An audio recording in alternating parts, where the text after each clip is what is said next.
தமிழ்நாட்டின் அவல நிலையை மறைக்க கார் ரேஸ் நடத்தப்பட்டிருப்பதாக எதிர்க்கட்சித் தலைவர் எடப்பாடி பழனிசாமி கண்டனம் தெரிவித்திருக்கிறார். அண்மை செய்தியாக பார்க்கிறோம். கூடுதல் விவரங்களோடு செய்தியாளர் சுபாஷ் இணைக்கிறார். சுபாஷ், விவரங்கள். விளம்பரங்களுக்கு அப்பால் செய்திகளை பார்த்தால் ஒழுங்கு சேர்க்கிட்டுள்ளதாகவும் போதைப் பொருள் புழக்கமே திமுக அரசின் உண்மையான அடையாளங்களாக நாளிதழ்களை அலங்கரிப்பதாக அதிமுக பொதுச் செயலாளரும் தமிழ்நாடு எதிர்க்கட்சித் தலைவருமான எடப்பாடி பழனிசாமி குற்றம் சாட்டியிருக்கிறார். தனது எக்ஸ்தலர் பக்கத்தில் அவர் சொல்லியிருக்கக்கூடிய விஷயங்கள் திமுக ஆட்சியின் சர்வதேச போதைப் பொருள் கடத்தல் வலையமைப்பில் தமிழ்நாடு முக்கிய இடம் வகிக்கிறது என்றாலும் அது மிகையாகாது.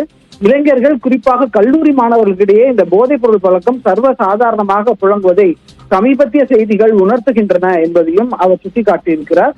இது மிகுந்த கவலை அளிக்கிறது என்பதையும் அவர் தெரிவித்திருக்கிறார்.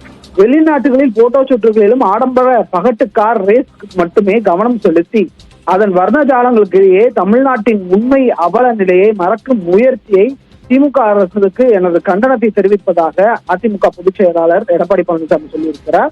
அது மட்டுமல்லாமல் அடுத்து என்ன விளம்பரம் என்பதில் மட்டும் இருக்கும் கவனத்தை மாநிலத்தின் அடிப்படை பிரச்சனைகளான சட்டம் ஒழுங்கை சீர்படுத்துவதிலும் போதைப் பொருள் கவனம் செலுத்த வேண்டும் என்று திமுக முதல்வரை கேட்டுக்கொள்வதாக தான் வலியுறுத்துவதாக அதிமுக பொதுச் செயலாளர் எடப்பாடி பழனிசாமி தனது எக்ஸ்தல பக்கத்தின் மூலமாக கருத்தை கூறியிருக்கிறார். நேற்று இந்த கார் ரேஸ் ஆனது F4 முடிந்த நிலையில் எடப்பாடி பழனிசாமியின் இந்த கருத்து என்பது முக்கியத்துவம் வாய்ந்ததாக பார்க்கப்படுகிறது. நன்றி சுபாஷ், விரிவான விவரங்களுக்கு.